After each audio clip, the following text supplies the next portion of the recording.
So hey, welcome everybody. We are here for session 7 of our Leadership Mastermind. I'm joined today by the beautiful Shara and beautiful Irene, who are part of my Cyberbacker Maryland team, and we're going to be looking at and discussing nurturing potential. So I'm Jeff Kuhn. I am a speaker, I am a trainer, I'm an executive coach, and I just happen to be one of the co-owners for the Cyberbacker franchise here that services Maryland, DC, and Delaware. Shara, tell us a little bit about yourself. Hey everyone, good morning. I'm Shara. I'm part of the growth team. I'm working closely with Jeff Kuhn. So I meet clients and help them figure out their one thing and the most important thing that they should do, and leverage the non-producing tasks so they can focus in really hitting their goals. So that is what I do. So that's it for me. Thank you. Thank you, Shara. And Irene, welcome. Tell us about yourself. Good morning, everyone. Hi, my name is Irene. I'm part of the career team here in Cyberbacker, Maryland. So, as a career backer, I'm helping to find the right talents and partner them with clients to share the same values. Thank you. All right. So it couldn't be any more perfect than to have you all here today, mainly because you're on my team. And so like as we're talking about people and as we're talking about development, it just makes sense for the conversation to be with the two of you. We might have some clients join us along the way to participate in part of this discussion. And if not, I hope you're enjoying this on YouTube or any other format that we're putting this out on. Please feel free to throw some questions into the chat and into the comments, and we'll come back and answer them. You'll also have our information right there on the slides. If you want to reach out one-on-one and ask some questions, definitely feel free to. So when I think of nurturing potential, though, I really think of the old saying, it's leading leaders who lead leaders, right? It's teaching leaders to lead, teaching your people to become leaders. Also, it gets a little bit be a bit of a mouthful. And really what it comes down to it is that as I'm growing my company, I really want to make sure that I'm leveraging my people who also want to grow, right? And so last week we had an accountability conversation, and the week before we had an effective communication strategy and conversation. How often are we meeting with our people? How often are we talking to our people? What ways are we communicating? What's the most timely ways? And inside of that, we realized that really one of the best things that we should be doing with our own team members is having a weekly conversation, right? At least having a weekly one-on-one to talk to them about what struggles they're having. How can we help? Making sure that they understand their goals, making sure that we're tracking them and holding them accountable, just all those things weekly. And so if I'm having these weekly type of conversations with you all, what do you think's coming up sometimes as we're talking about goals and strategies? You all know, we're sitting here talking. What comes up in regards to your goals and strategies? What sometimes ends up being a part of the conversation? Of course it should start in planning, but most of that time, what are the things that can definitely help us get there, the goal, marketing, 100%. those things. What gets us there, right? And so again, we went through this sheet on our last call, and feel free to reach out and ask for it if you haven't had a chance to see it yet. Just throw please in the chat, right? And we'll send it out to you. In the meantime, as we're having these conversations, what you see here is we're going to talk to you about your goals. We're going to talk to you about your progress. And if you're using the Take 7 sheet, we're also going to talk to you about some personal goals and what your progress is there. And a lot of times as I'm talking about my business goals and I'm talking about personal goals, guess what? As far back as I can remember, in the earliest job I ever had, I remember saying to my manager, hey, what's next for me? How do I get to be that job, right? How do I get to be that next step? How can I advance? What can I do? So I'm telling my manager inside of my meetings, I'm looking for that next challenge. I'm looking for more potential opportunities, right? And so as we're having these weekly conversations, I would expect that comes up, right? So what is this? A globe. It is. That was an easy answer. It's a globe. 100%. It's a globe. So this globe we're going to call your vision. It's your world, right? This is the world you're living in. Whether it's your personal world, whether it's your business world, it is your world. This is your vision. This is what you're imagining life can be and will be for you. And this is your employee in your world, right? Or on your world, I don't know, but it's still your employee in your world. So as we're having these conversations with your employee, what do you think is going to eventually start to happen? The longer they work for me, the more they hit their goals. What do you think starts to happen with that employee?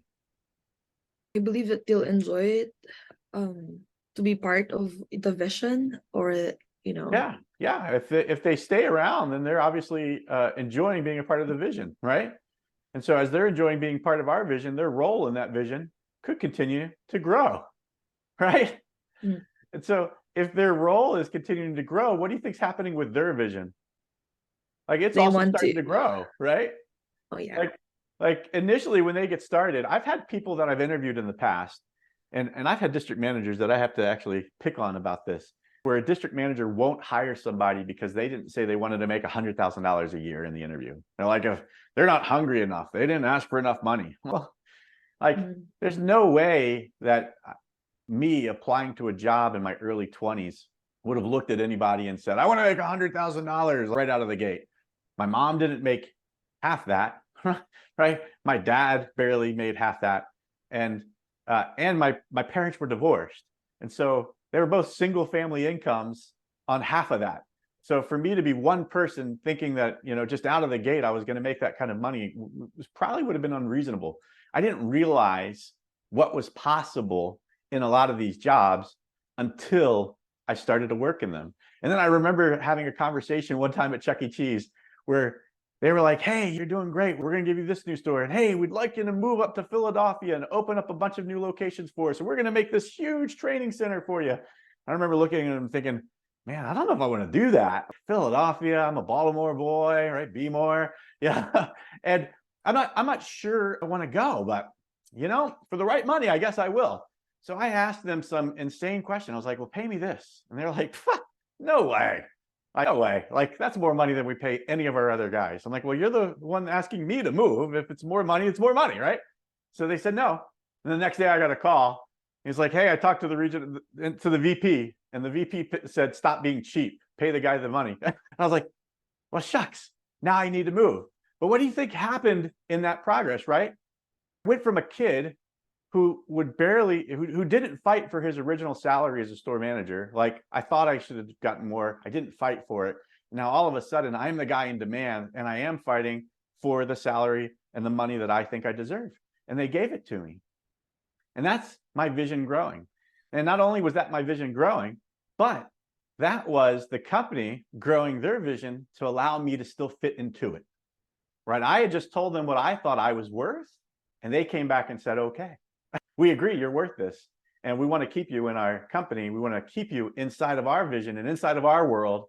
And so we're going to grow our world and our vision in order to make a place for you in it. And I thought that was pretty wild. But here's the catcher. You ready for the catcher? The catcher is, in order for us to be able to expand our vision with the right hire, we still need to have created one. That takes us all the way back to like one of our first couple of sessions. And that is, what does your world look like as you expand it to find the right employee? Initially, we were looking at a really small org chart, right? For many of us, when we started our companies, we were just us. We were that little blue square at the top, rectangle, my bad, geometry. And then we made our first hire. And if we made our first hire correctly, we're making a hire that is able to hire somebody else below them, right? So somebody that we know that will eventually be a leader inside of our company. And what I'm saying here is that if we're having the right weekly conversations and we're developing them the correct way and we're nurturing that potential, then what we're going to find out is not only did we make that hire that could manage a couple of people, we'll find out that that hire is going to be able to manage a lot of people. So they go from managing 1 to managing 2 to managing 8. And if you did a really good hire, they might even be managing the whole company at some point, right? You'd be able to take a step back. I'm having a conversation with one of my coaching clients about that right now. He started a company about 15 years ago. A couple of years ago, he just wanted to sell the company.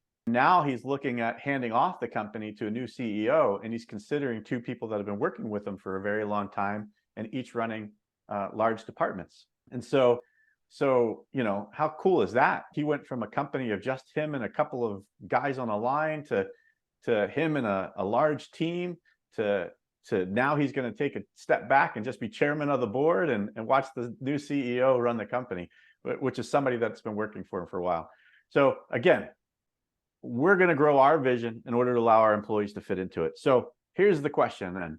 If I have people that work for me that I've hired, and I need some leaders as I grow, how do I know if a person working for me is the right potential leader, or like, do I need to go outside and hire somebody from the outside? How do I recognize potential leaders? What do you all think? What does a potential leader look like inside of your company? Me, of course, the goal of a leader is really to produce another leader, right? So if I'm looking to identify a potential leader, I should look for someone who's also valuing the company the way I value it. This the way I see the company grow. I would really want to look for someone who knows that they can make an impact to the company. They're really willing to do extra mile just to make sure that they're growing, those type of things. I love that, right? So align with your vision is the first thing I heard you say, right? So you're aligning with the company's vision or the leader's vision, and then willing to do the extra work, go the extra mile, look for the extra things in order to grow, right? So there's a guy, I don't know if you know him, his name's Gary V. That's what he goes by, Gary Vaynerchuk. And he and I agree on a lot of things in terms of hard work. And one thing we disagree on, so you can write this down, Jeff disagrees with Gary Vaynerchuk, who's a multimillionaire running major mega companies. And, I think I'm right on this. And Shara, you just backed me up on this, by the way, right? And Gary Vee says, you will never have employees who work as hard as you do in your company. And I don't think that's true. And this is what it comes down to, I think, right here, is that did we create a vision large enough to keep that employee working really hard for their vision, right? Because again, when I was a kid, I didn't think I could make 100,000. So when somebody offered me a job making way over 100,000, all of a sudden I was like, well, heck yeah, I'm going to run for that, right? Because our visions are different. What I want and is possible in my life at that point in my life, I was ready to chase as hard as I could. I was working 80 plus hours a week in order to make that vision happen, right? Blood, sweat, and tears, literally. Like, I can't tell you the number of times I cut my finger with a knife. And if we are finding the right people to work for us, we're going to find somebody that aligns with our vision, is really excited about what we want to accomplish. And we're going to find somebody that's really willing to hustle hard in order to make their vision happen inside of our company, right? It's connecting with their vision. Love that. What about you, Irene? How do you identify potential leaders? So who do you think could be a potential leader as you're having conversations? For me, a potential leader are those people who listen to their employee, and also the one that has, effective communication. All right. So good communicators and listen to their employee. Love that too. I actually read somewhere just yesterday, I don't remember what it was. I wish I could remember. And I agree with it. But it was something that was basically saying that it was 8 paradoxes of a leader, and that one of the paradoxes is a great leader is also a great learner, right?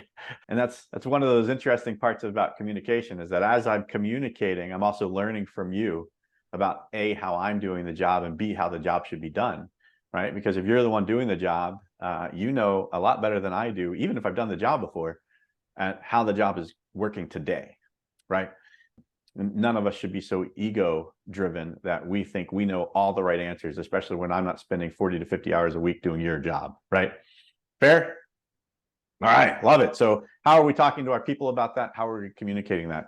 Great, I love that. So I didn't hear either of you say this, which is interesting. So this slide almost seems pointless, but it's not, because I know there's other people that are out there watching this right now who are thinking, well, obviously the best person to promote is the person that's best in the role. And I think over the years, anybody that's worked in large corporations has realized how bad that can be, right? So this is a big myth. The big myth is the best person in the role is the one that deserves the promotion. So if I was going to promote a growth backer to be the head backer of growth backers, the director of growth, then the best growth backer should be the leader. Why is that a myth? Why? I'm Yeah, see, actually Shara's like, like, I don't know. Like, I not thought that was the way to get the new job. okay. Yeah, actually. Yeah. But What about you, Irene? Why is that a myth? Irene, this is right in your wheelhouse. If anybody on this call were to know why the best person in a sales job, for instance, wouldn't necessarily be the best sales manager, it would be you. What do you think? Maybe they are also checking who's the if you're gonna hire someone, you'll be choosing the best of the best, right? So if you're gonna put someone into a specific role, so usually what we are doing is to look for someone that you think will be the right fit for that. And for the word itself, best, so you'll be choosing the best so that that person can do the job. We need to find somebody that has the right skills to do the job. And do you think the best salesperson is also the best leader? Not all the time. Not all the time. That's why we're gonna revise this. It's a partial myth. Okay. So the partial myth is that the truth is the best in the role may be the best to lead others in that role, right? Because sometimes you have great salespeople who also can be a great leader, who are, to your point, Shar, earlier, looking for more potential, right? Who are reaching out and helping others to grow, who are saying to their bosses, hey, what can I do to fix this scenario? And other times you've got salespeople who are just salespeople.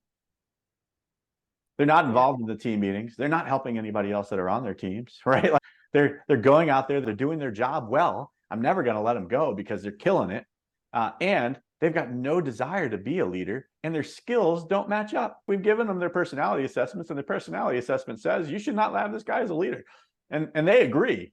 The employee agrees. I don't want to be a leader. Like, okay, I'm not going to put a square peg into a round hole, right? I'm going to hire the best person with the best skills for the role, because that's what usually is going to make somebody a good leader. So this revised truth, the best in the role may be the best to lead others if what? I just gave it away. Come on, if what? I didn't catch that. All right. Now, if they have the skills and the signs that they would be a good leader. And so we talked a little bit about this already, but what's the signs? What are the signs of a good leader? The signs of somebody that, like, if you were to pick your perfect boss, what are the signs of a potential leader? Somebody in role, and I've had this happen, right? Not only to me, but to others that I've worked with, where you look at people in your company as a territory director or as a district manager, which of my store managers should be the next district manager? As a territory director, which of my district managers should be the next territory director? I can look at those people and say, I know who would be best into this next role. So you, I'm sure, said it too. You've looked at the other growth backers, you've looked at the other career backers, you looked at other people that work inside of Cyberbacker and said, that person should be the next one promoted. What makes you think that? What makes you think that person should be the next one promoted? I think really the best person to be there or to be promoted or something like that is really someone who really has a vision for the company. Also, who knows how to take care of their people, because it requires leading a lot of members, right, in the role. And another one is really a follower. You should know how to follow first before you Yeah. lead, right? Oh, So love that. Great. What about you, Irene? When you look at somebody and say, hey, they should be a leader, they should be the next one to get promoted. For me, if they're really confident in their own abilities and they are very responsible, aside from that, they're also pleased at the success of others. All right. Okay, great. Love those. Should write some of those down. I might need to copy them down. So signs of a potential leader. First off, they should be good at the job, right? And this is an interesting one too. But you're like, well, Jeff, like, you know, I've hired people from outside the company that have been good leaders. I'm sure, and if they were a good leader, they probably also learned the job, right? Because there's a difference between a leader and a manager, right? Like I can hire a manager from the outside who can manage my systems and processes and tell people what to do. Like, you all need to do these things. I know you need to do these things because the book says do these things. The checklist says do these things. So do these things. And if they don't know how to do the job themselves, if they're not good at the job themselves, then it's hard to lead. Because like you said, Chara, like they also need to be a follower, right? Like, and like you said, Irene, I should be able to learn from those that I'm communicating with. And so if I'm learning from my people and listening to my people and following my people, then I'm also going to end up being good at the job. And as a team, we'll be more successful because I'm good at the job. Is that fair? When I'm good at the job, I can be one of the ones that says, this is how we need to improve performance. Because I'm in there, I'm doing it. And I realize, listening to my people and doing it with my people, that we've got places and things that we can tweak in order to make it better. In fact, the first time I was promoted to a district manager, I remember thinking, you know what? I am never going to be that guy that just like forgot what it was like to be one of the little people, right? Like, like I was a store manager, I was a salesperson, I got promoted to manager. I'm like, I'm never gonna be that guy. I'm always gonna know. I came from the dirt, like, multiple times, multiple different companies. I get it. I'm a hard worker. We're gonna make this happen. I'm gonna prove to everybody that I won't be that guy. And then we went off on this conference. And at the conference, they had this little contest. I love contests. I love games. And so I'm like, all my managers, let's go. I got this. We're going to compete in this contest. And the contest was, how fast could you rig up this particular transaction? How fast could you do these returns? And how fast, like just scan through everything, bag everything, do everything you're supposed to do as part of this transaction. How quickly could you do it? I'm like, I got it. I was running the #1 store in the country. There's no way I don't beat my people on this. Like, I got promoted. I got it. No problem. I was about 4 or 5 months into being promoted. And would you know that every single one of my managers that challenged me crushed me? Because in 4 or 5 months, the register system had changed. The ticketing system had changed. Some of the programs in it had changed. I had lost practice. I wasn't doing it as regular anymore, right? I was out of touch. And it was just 4 months later. I told myself just 4 months before, I will never be that guy. And 4 months later, I was that guy. I was out of touch. So we started doing this beat the boss thing every Tuesday, which forced me to get back in to the stores and actually work the sales floor every week with my team. Literally work the sales floor. I put down everything and work the sales floor every week inside of the slowest store that I was running at the time. Whatever the slowest store was for the week before, I'd jump in and I'd work with them. I'd help them out. I was already always working in the busy stores on occasion, helping on the sales floor because they were busy. And this forced me to get in and help develop my slower stores to try to help them build it back up, right? So I'd compete with the slowest managers to see who could have the best sales for the day. And that helped me stay in touch and be good at the job. Interesting side effect too is your potential leader may not want to be a manager. Sometimes the best new leaders are the ones that are resisting it. That's not what they desire. They love helping people and they're doing it from where they're working already. And so what gets really interesting about that is sometimes they step into that leadership role because they realize it's the best way to help the other people on their team achieve their goals faster. So they don't become a leader for their own glorification. They become a leader to help the others on their team, right? You guys ever met those leaders before? Right? The little, the reluctant leader. Yeah, I guess I'll do it. I feel like that way every family vacation. All right, guys, if nobody's going to decide what to do, I'll decide. The big family vacation. Like potential leaders ask for more responsibility. I remember when I was running my first restaurant, I had one of my managers was my back of house manager, and the front of house manager wasn't really holding up his end of the bargain. And so this back of house manager said, "Hey, Jeff, like, look, I know some of the stuff needs to be done. I know you've got your hands full. Do you mind if I stay late tonight and do it?" He wasn't paid hourly. He was a salaried employee. And so, he wasn't going to get paid extra to do it, but he knew it needed to get done. And he did it, right? He asked for permission to step on somebody else's toes a little bit. And he went in and cleaned it up. I stayed too, because I thought that was fair, right? You're going to stay, I'm going to stay. Let's make my store. Let's get this cleaned up together. Ended up being a great session of just like, and he ended up being one of the next door managers. Of course he was, because he was taking that responsibility and putting it on his back, even though it wasn't his to take at the time. He had a vision Shara, to share with the company. Okay.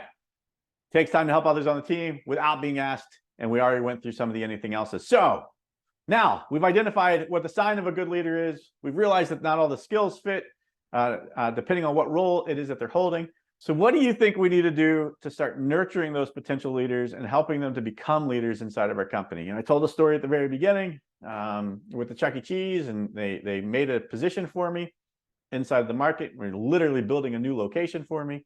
That's a little bit on the extreme, but inside of our own small company, outside of building a new store just for that person, and maybe that is what we need to do, right? Maybe if you've got expansion thoughts, you should be looking at who the next person to run your next building, your next center is, right? Your next location. But outside of that, what are we doing to nurture the potential while we're getting ready for that next location to open, while we're getting ready to expand? How are we nurturing them? Oops. For me, aside from helping them or making them feel valued, I believe if we're talking about nurturing, I think it's really training. It's really like passing the baton type of a thing, Yeah. right? Like allowing them to experience a bit of responsibility, or I think step by step. Yeah. Those things. Right, 100%. Passing the baton, teaching them, training them, start working with them. Oh, that's the number one answer. If we were playing Family Feud, you just got it. There we go. We teach them to be leaders, right? That's the best way to nurture future leaders, is we literally teach them to be leaders. So what are we teaching them? This is going to feel so obvious when I tell you all. Okay? But what are we teaching them? Oh my golly. This is our leadership mastermind agenda. We could just like put a big cross through this and say, this is our leadership development agenda. Is that fair?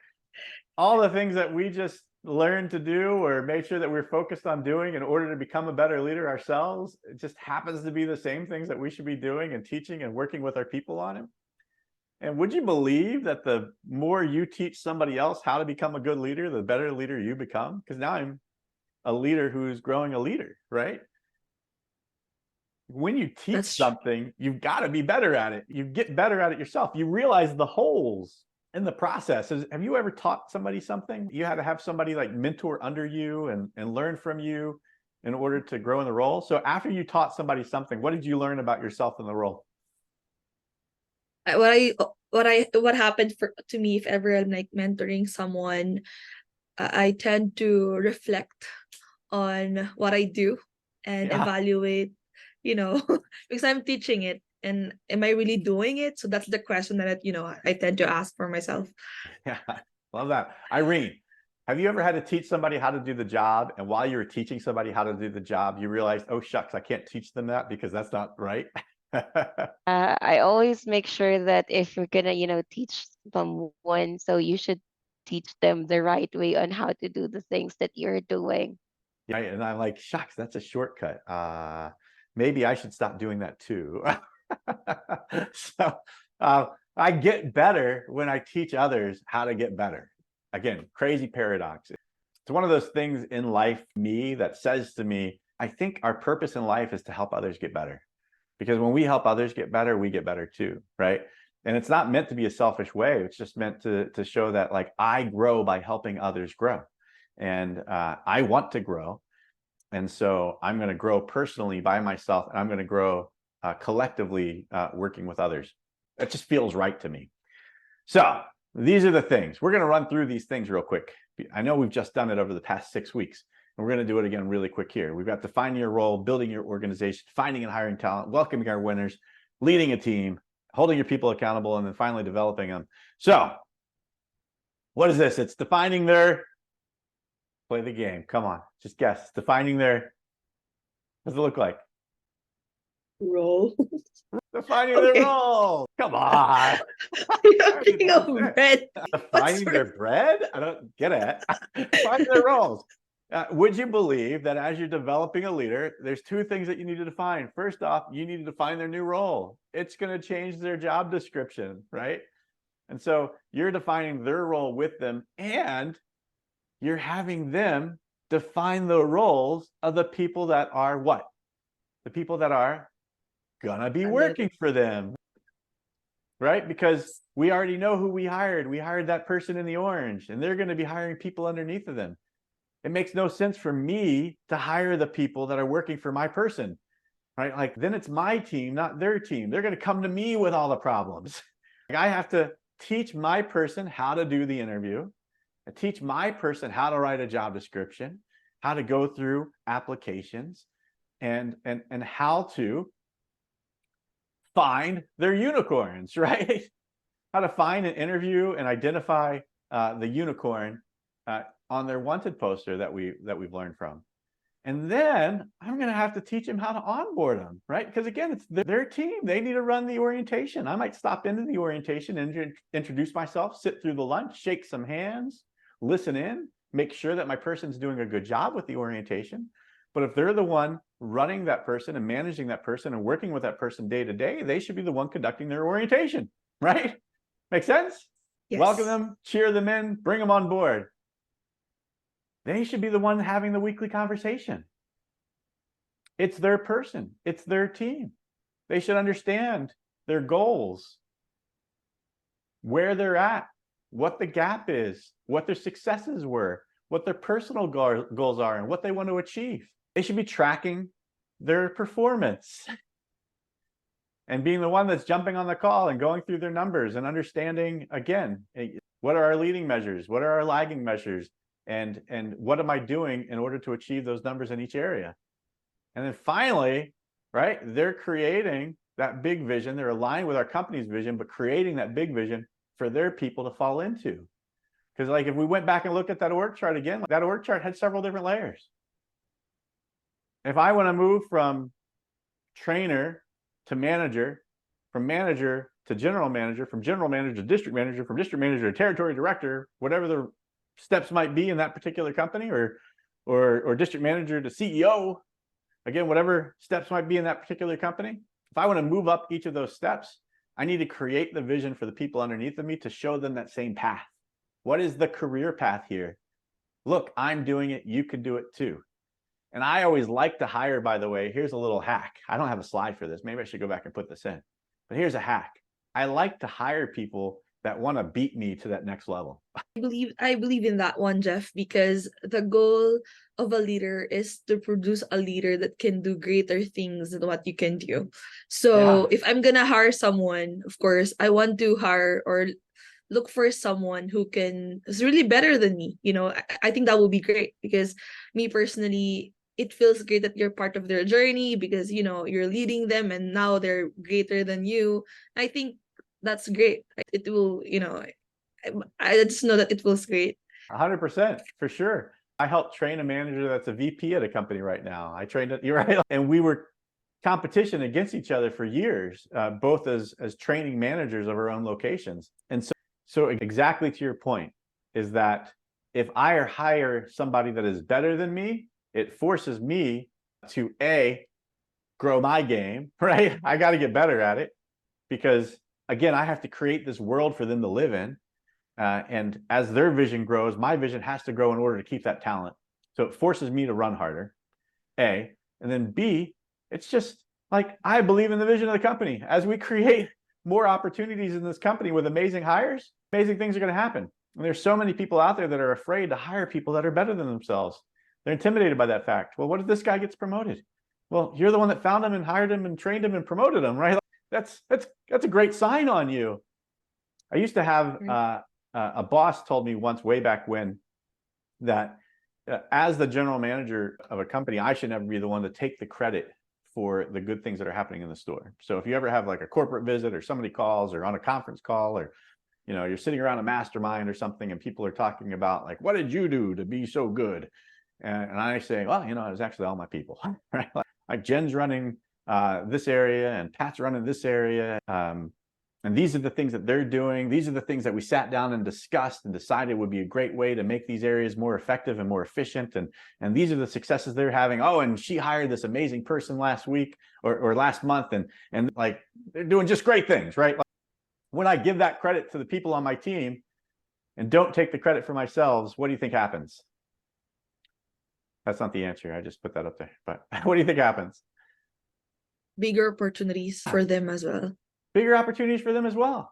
So first off, I get looked at as a leader who's training leaders. I'm also Right. not ego driven. It's not about me. It's about my people, right? Which it really is, because this is how we're developing our company. I can't run it alone. If I could run it alone, I wouldn't have hired anybody, right?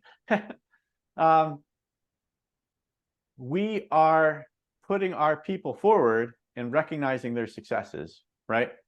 And so that helps to develop that vision. So what did we learn today? What are some takeaways? A lot. But number one for me is really um your goal as a leader is really to allow those people to understand why you're doing what you're doing, and once they absorb the beauty of it or the value of it, and that's going to be the time that you allow them to have that responsibility as they go further. And of course, the goal there is for you as their leader to always make them feel valued, so they will enjoy what they do. Because I know in the long run it's gonna be tiring, or those type of things, but then again, if they see and understand the bigger reason why, or the bigger purpose or the vision of the company, I think they will enjoy doing it, as long as you have the same goal. Regular, consistent communication, identifying goals, identifying performance, identifying how we can help them with their performance, and then giving them the credit for their successes, right? I love that, for sure. And figuring out where they want to grow to, because not everybody wants to be a leader, as we talked about in the very beginning, right? Like, and again, that surprised me early in my career. I had somebody that was on my team, and she said, Jeff, I don't want to ever be a store manager. I'm happy where I'm at. This is what I want to do. I didn't get it at the time. I still don't necessarily get it, right? That's not me. I heard her, and I helped her to attain her vision and her goal. And it wasn't my vision and my goal, but she still fit. It was easy to fit her in the company, right? She's just happy to be an assistant manager working at a location the rest of their life. There's another general manager side by side with me that he never wanted to be a district manager. I was like, I don't get it. He's like, I'm just happy doing this. It's like my one store, it's running great. I get to work an easy 40 hours. I've got all my people trained and ready to go. They're running it basically without me. I could take off several weeks and not have to worry about whether or not this is going to go okay. I'm set. Like, I'm a happy guy, and I never understood that. I heard him, and I never understood that, right? There are going to be those people in our lives, and we're going to figure out who wants more inside of those weekly conversations, and whether they want more or don't want more inside those weekly conversations or regular conversations, because sometimes the conversations might be daily, depending on what the goal is and depending on the performance, right?